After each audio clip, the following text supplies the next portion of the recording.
नमस्कार। सभी संस्कृत सुधियों का संस्कृत साहित्य चैनल में स्वागत और अभिनंदन है। महाकवि बाण भट्ट विरचित कादंबरी में शुकनाशोपदेश का वर्णन चल रहा है। चंद्रापीठ का राज्याभिषेक होने वाला है और इसी समय राजा के मंत्री जो शुकनास है वो आते हैं और शुकनास से कहते हैं कि आपको क्या करना चाहिए। तो सबसे पहले कह रहे एवं समतिक्रामत्सु केषुचिद दिवसेषु राजा चंद्रापीडस्य यौवराज्याभिषेकं चिकीर्षु प्रतिहारान् उपाकरण संभार संग्रहार्थम आदिदेश समुपस्थित यौवराज्याभिषेकं च तं कदाचित् दर्शनार्थम आगतम आरूढ़ विनयमपि विनीततरन् मिच्छन् कर्तुम शुकनासः सविस्तरम उवाच। बाण भट्ट कहते हैं कि सम अतिक्रामत्सु केषुचित् दिवसेषु उचित काल आने पर राजा तारापीड अपने पुत्र चंद्रापीड को युवराज पद पर स्थापित करना चाहता था। अतः तारापीड अभिषेक की सामग्री संग्रह करने का सेवकों को आदेश देता है। समुपस्थित यौवराज्याभिषेकंच और यौवराज्याभिषेक से पूर्व शुकनास को देखने के लिए चंद्रापीड गया। तब शुकनास ने चंद्रापीड अतीव विनय संपन्न है यह देखकर उसे विनय पढ़ाने के लिए विस्तार पूर्वक कहा। तात चंद्रापीड अरे पुत्र विदित वेदितव्यस्य अधीत सर्वशास्त्रस्य ते न अल्पम उपदेष्टव्यम अस्ति। अरे पुत्र चंद्रापीड आपने सभी शास्त्रों का अध्ययन कर लिया है और कुछ भी आपके लिए शेष नहीं बचा है। केवलंच निसर्गत एव अभानुभेद्यम अरत्नालोकोच्छेद्यम अप्रदीप प्रभापनेयम अति गहनम तमो यौवन प्रभवम अपरिणामोपशमो दारुणो लक्ष्मी मदः। शुकनास कहते हैं कि हे चंद्रापीड आपने सभी शास्त्र पढ़ लिए हैं अतः आपके लिए उपदेश देने के लिए कुछ भी शेष नहीं है, परंतु युवा अवस्था में यौवन का जो काल है उसमें स्वभावता से ही क्या है तम अंधकार है, उससे सूर्य भी विनाश करने में समर्थ नहीं है। अभानु भेद्यम अरत्नालोकोच्छेदम उसको सूर्य भी उस अंधकार को सूर्य भी मिटा नहीं सकता है, दीपक का प्रकाश भी उसे दूर नहीं कर सकता है। अदीप प्रभापनेयम अति गहनम यह तम अति गहन अतिशय दुख स्वरूप है और अपरिणामोपशमो दारुणो लक्ष्मी मदः क्योंकि लक्ष्मी का मद राज्य का मद अहंकार दारुणः कठिन होता है और अपरिणामोपशमो उपशमन योग्य नहीं है। धन संपत्ति का मद उपशमन योग्य नहीं है। फिर कहते हैं कष्टम अंजनवर्ति साध्यम अपरम ऐश्वर्य तिमिरांधत्वम अशिशिरोपचार हायोति तीव्रो दर्पदाहत्वरोष्मा। रे पुत्र मादक पदार्थों के सेवन से उत्पन्न मद औषधि आदि से समय के साथ नष्ट हो जाता है, परंतु लक्ष्मी का मद किसी प्रकार से नष्ट नहीं होता है। ऐश्वर्य का जो अंधत्व है उसका निष्कारण दुष्कर है, उसका निराकरण दुष्कर है। अशिशिरोपचार हायोति तीव्रो दाहत्व दर्प दाहत्व रोष्मा सततम अमूल मंत्र गम्यो विषमो विषय विषास्वाद मोह। धन के अभिमान से उत्पन्न उष्णता, दर्पदाहत्व ऊष्मा, धन के अभिमान से उत्पन्न उष्णता है, उसका उपशमन चंदन लेप से भी नहीं होता है। यह उष्णता अति तीव्र होती है। अति तीव्र दर्पदाहत्व रोष्मा, और माला चंदन वनिता आदि से और विषय संभोग से जो मोह उत्पन्न होता है, विषय विषम विषय विषस्वाद मोह, विषय संभोग से जो मोह उत्पन्न होता है, उस मोह का भी किसी औषध मूल या विनाशक मंत्र से उपशमन नहीं होता है। सततम अमूल मंत्र गम्य, मंत्र गम्य, अमूल मंत्र गम्य, विषम विषय विषास्वाद मोह, जो विषय हैं, संभोग आदि विषय हैं, उन विषयों का विष रूपी जो मोह रूपी जो आस्वाद, उनसे जो मोह उत्पन्न होता है, उन मोह का किसी भी मंत्र से, किसी भी औषधि से उसका शमन नहीं किया जा सकता। इस कारण से मोह भी भयंकर है। पुनः कहते हैं सुकनास, नित्यम स्नान शौच वद्यो बलवान रागमलावलेपः अजस्र क्षपावसान प्रबोधा घोराच राज्य सुख सन्निपात निद्रा भवतीति इत्यतः विस्तरेण अविधीयसे। कहते हैं कि विषयों में आसक्ति रूप मल का अवलेप गुरुतर है, भारी है। विषयों में आसक्ति रूप मल का अवलेप गुरुतर है और वह शुचि क्रिया से दूर करने में समर्थ नहीं होता है। नित्य नैमित्तिक जो अनुष्ठान होता है, नित्य स्नान शौच से अवध्य से भी बलवान राग मलावलेपः, उससे भी बलवान क्या होता है, राग, विषयों का जो राग होता है वह क्या होता है, वह भारी होता है। वह शुचि क्रिया से, शुचिता से दूर नहीं होता है। और फिर कह रहे हैं अजस्र अजस्रम अक्षपावसान प्रबोधा घोराच राज्य सुख सन्निपात निद्रा भवति इति। राज्य सुख का जो अनुभव है वह महान निद्रा है। सन्निपात निद्रा भवति, वह महान निद्रा है। अन्य प्रकार की निद्रा तो रात्रि के समाप्ति होने पर समाप्त हो जाती है,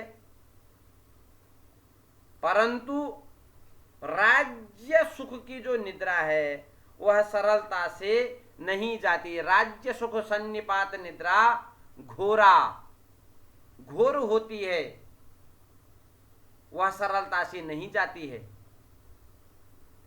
इस प्रकार राज्य सुख, लक्ष्मी का मद और यौवन के मद का वर्णन सुकनास विस्तार से इन विषयों का वर्णन करते हैं। इत्यतः सबसे पहले राज्य सुख, दूसरा लक्ष्मी का मद अहंकार और तीसरा यौवन का मद, इसका वर्णन सुकनास कर रहे हैं। आगे कह रहे हैं, सबसे पहले कह रहे हैं कि यौवन का जो अभिमान होता है वह कैसे होता है। तो सुकनास कहते हैं गर्भेश्वरत्वम अभिनव यौवनत्वम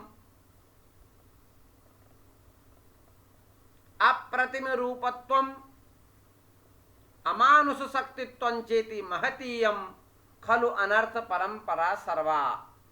सुकनास कहते गर्भेश्वरत्वम, गर्भ में ही ईश्वरत्व होना, गर्भ से ही अर्थात जन्मजात से ही स्वामित्व अर्थात स्वामीपन या प्रभुता का होना, दूसरा कह रहे हैं अभिनव यौवनत्वम, और जवानी का अर्थात युवावस्था को प्राप्त होना। तीसरा कह रहे हैं अप्रतिम रूपत्वम, और अद्वितीय अप्रतिम रूप का होना, सौंदर्य का होना। और अमानुष शक्तित्वंच, और मानुष से इतर अमानुष अर्थात अलौकिक शक्ति संपन्न होना। ये महतीयम खलु अनर्थ परंपरा सर्वा, ये अनिष्ट के ये सब के सब अनर्थ के मूल हैं। अविनयानाम एक एकम अपि येषाम आयतनम किमुत समवायः। सुकनास कहते हैं हे चंद्रापीठ, अभिनय अर्थात अनिष्ट के लिए एक एक ही पर्याप्त हैं। एकम एकम प्रत्येकम अपि आयतनम, ये एक ही काफी है। और यदि इनका समवाय हो जाए, यदि एक गर्भेश्वरत्व, अभिनव यौवनत्व, अप्रतिम रूपत्व, अमानुष शक्तित्व, यदि ये सब इन सब का समवाय हो जाए, इकट्ठे हो जाए, तो अनिष्ट की आशंका और बढ़ जाती है। तब तो कि फिर कहना ही क्या है। फिर कह रहे हैं यौवनारंभे च प्रायः शास्त्र जर प्रक्षालन निर्मलापि कालुष्यम उपयाति बुद्धि। कह रहे हैं हे पुत्र, यौवनारंभ में प्रायः शास्त्र जल से प्रक्षालित निर्मल बुद्धि भी कलुषता मतलब कालेपन में यह काली बुद्धि हो जाती है। कालुष्यम उपयाति बुद्धि अनुज्झित धवलापि सरागेव भवति यूनाम दृष्टि। यूनाम युवानाम, युवकों के जो दृष्टि होती है वो विषयासक्त हो जाती है। अनुज्झित धवलापि, वह धवल होते हुए भी अनुज्झित धवलापि सरागेव राग युक्त हो जाती है। कह रहे हे पुत्र, ये सब अभिनय के निवास स्थान है। यौवन के प्रारंभ में बुद्धि शास्त्र रूपी जल से निर्मल होने पर भी कलुषता को प्राप्त हो जाती है। परंतु यदि जो है और अनुज्झित धवलापि सरागे भवति यूनाम दृष्टि ही। आगे कहते हैं हे पुत्र, अपहरचित वातेवा शुष्क पत्रम समुद्भूत रजो भ्रांत रति दूरम आत्मेच्छया यौवन समये पुरुषम प्रकृति ही। यौवन समय में पुरुष की प्रकृति कैसी होती है? आत्मेच्छया, यौवन काल में क्या होता है? वाति एवा शुष्क पत्रम, वाति बोलते हैं हवा को। जैसे हवा जो है सूखे पत्ते को, समुद्भूत रजो भ्रांत रति दूरम, जैसे हवा जो है शुष्क पत्र को दूर ले जाती है, उसी प्रकार से यौवन काल में, युवावस्था में जो पुरुष की जो प्रकृति है, स्वभाव है, वो विषयों पर आसक्त होने वाली है। रजोगुण के कारण लोगों के स्वभाव में भ्रम उत्पन्न करती है और कुमार्ग में ले जाने वाली है। विषयों के प्रति आसक्ति बढ़ जाती है। फिर कह रहे हैं इंद्रिय हरिण हारिणी च सततम अति दुरंतेयम उपभोग मृग तृष्णिका नवयौवन कसायितात्मनश्च सलिलानि व तानि एव विषय स्वरूपाणि आस्वाद्यमानानि मधुरतराणि आपतंति मनसः। मन में कैसे कैसे भाव उत्पन्न होते हैं इसके बारे में कह रहे हैं सुकनास। कह रहे हैं कि इंद्रिय रूपी मृग के समान, इंद्रिय हरिण, हरिणी इंद्रियों के तरह, इंद्रियों की तरह, हरिण मतलब हरण करने वाले हरिणी की तरह मृग के समान सदैव हरण करके दूर ले जाती है। सततम सततम निरंतरम अति दुरंतेयम उपभोग मृग तृष्णिका। ये जो मृग तृष्णिका है, मृग मरीचिका है, वह इंद्रियों के हरिण रूपी, इंद्रिय रूपी मृग के समान उसको, उसकी जो विषयोपभोग या विषयों में जो आसक्ति है वह उसे दूर ले जाती है, उसके मन को खींच करके दूर ले जाती है। और नव यौवन कसायितात्मनस सलिलान सलिलान इव तानि एव विषय स्वरूपाणि आस्वाद्यमानानि मधुरतराणि आपतन्ते मनुषा। और नव यौवन के कारण स्त्री आदि योग्य वस्तुओं का आस्वादन मधुर मानने लगता है। फिर कह रहे हैं नासयेति दिंग मोह इव उन्मार्ग प्रवर्तक पुरुषम अति असंगो विषयेषु। धन स्त्री आदि में आसक्ति भी मनुष्यों को कुमार्ग पर चलाकर विनाश करती हैं। अतः हे पुत्र, ये सभी वस्तुएं त्याज्य हैं। यही सुखनाश का तात्पर्य है।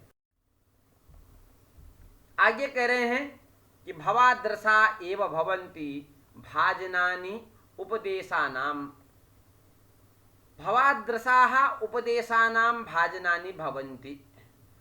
सुखनाश कहते हे पुत्र, आपके जैसे उपदेश के पात्र होते हैं, क्योंकि अपगत मले ही मनसी स्फटिक मणो युवा रज निकर गभस्तयो विशंति सुखेन उपदेश गुणाः। जिस प्रकार से स्फटिक मणि रूपी मन से जब मल निकल जाता है तो उस मणि में, मन रूपी मणि में, उस स्फटिक स्वच्छ मणि में रज चंद्रमा की किरणें सुखपूर्वक उसमें प्रवेश कर लेते हैं। उसी प्रकार आपके मन से जो मन रूपी स्फटिक मणि में सुखपूर्वक गुरु के उपदेश प्रवेश कर सकेंगे। गुरु वचनम अमलम अपि सलिलम इव महद उपजनयति श्रवण स्थितम शूलम अभव्यस्य। कहते हे पुत्र, गुरु वचन अमल होते हुए भी उनमें कोई मलता नहीं होती है। सलिलम इव, वह स्वच्छ जल की तरह होते हुए, महद उपजनयति, महान उपकार करते हुए, श्रवण स्थितम शूलम अभव्यस्य। श्रवण मतलब कान में स्थित होकर के शूल की तरह पीड़ा करते हैं।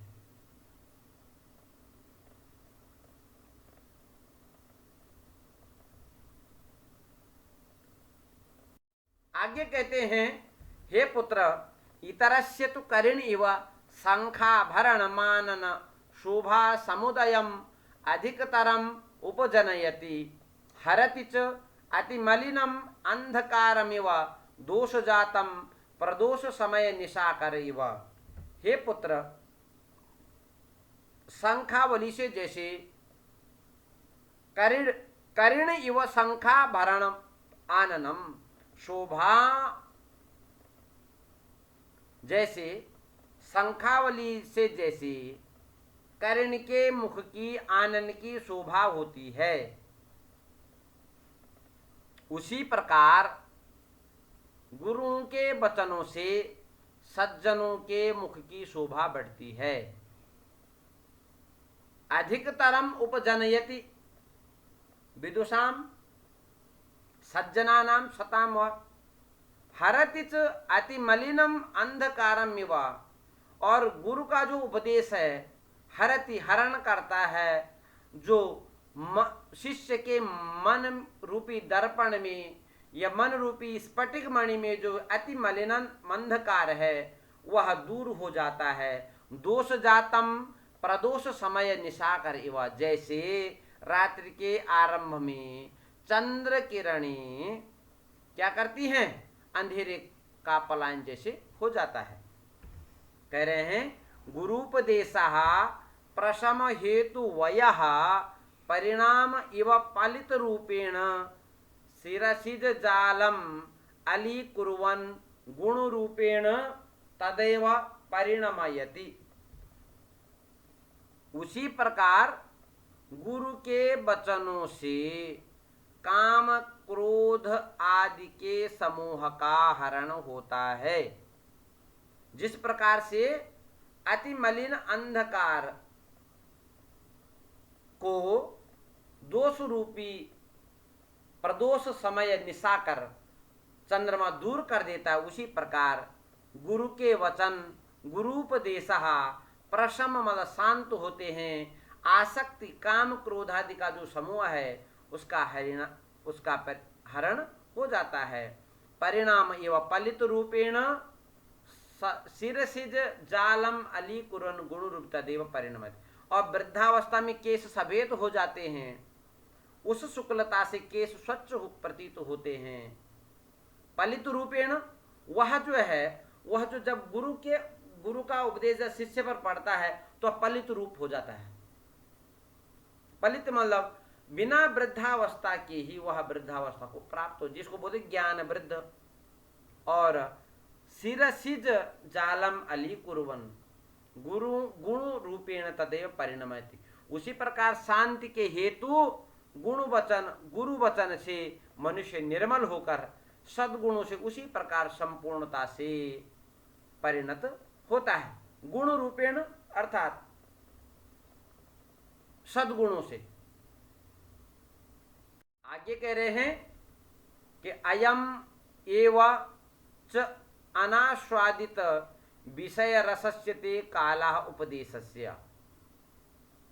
अरे हे पुत्र, यह जो काल है वो विषय आसक्त के रसों का ये जो काल है वह अनास्वादित है, क्योंकि चंद्रापी ने आज भी शब्द रूप रस स्पर्शादि भोगों का भोग नहीं किया है।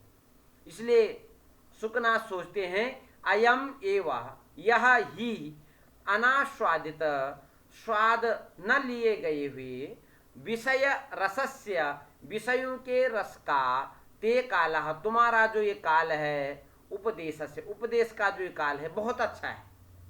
कुसुम सर प्रहार जर्जरिते ही हृदय जलम इव गलती उपदिष्टम। क्योंकि कुसुम सर जो काम का जो बाण है उसके सर से बाण से प्रहार से जर्जरित हृदय जलम इवा जल की तरह सत्य का गलता है, क्योंकि विषयासक्त हृदय में उपदेश जल के समान बह जाता है। गलती कुसुम सर अर्थात कामासक्त विषय से जो आसक्त है ऐसे हृदय में जो उपदेश है उपदिष्टम उपदेश जलम इव गलती जल के समान बह जाता है, उसका कोई महत्व नहीं है। अकारणंच भवति दुष्प्रकृते अन्वयः श्रुतम व अविनयस्य।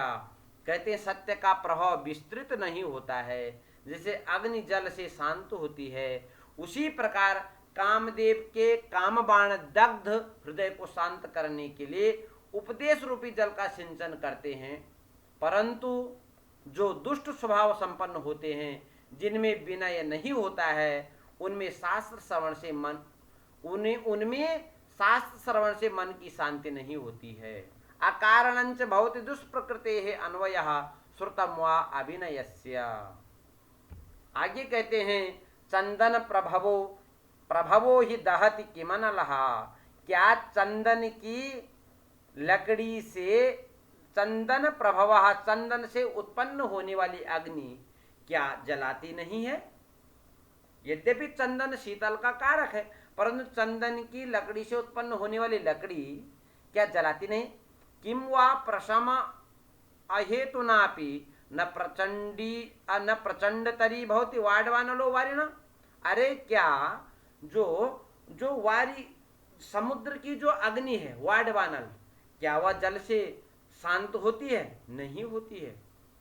तो इसी को कह रहे हैं कि वाडवानल अग्नि क्या जल से शांत होती है? अपितु पूर्व की अपेक्षा और प्रबल होती रहती है। स्नान काल में जल से शरीरस्थ मल का प्रक्षालन होता है। कहते हे पुत्र, गुरूपदेशश्च नाम पुरुषाणाम अखिल मल प्रक्षालन क्षमम अजल स्नानम। बोले जो गुरु का उपदेश होता है हे पुत्र, वह समस्त पुरुषों का, सज्जनों के लिए, साधु पुरुषों के लिए अखिल, उनके अखिल मलों का प्रक्षालन करने में समर्थ अजल स्नान होता है। अनुपजात पालितादि वैरूप्यमजरम वृद्धत्वम। हे पुत्र, गुरु के उपदेश से जहाँ केस विरूप नहीं होते हैं, अनुपजात पलितादि पलित वैरूप्यम अजरम वृद्धत्वम, न बुढ़ापा वाला वैरूप्य नहीं प्राप्त होता है।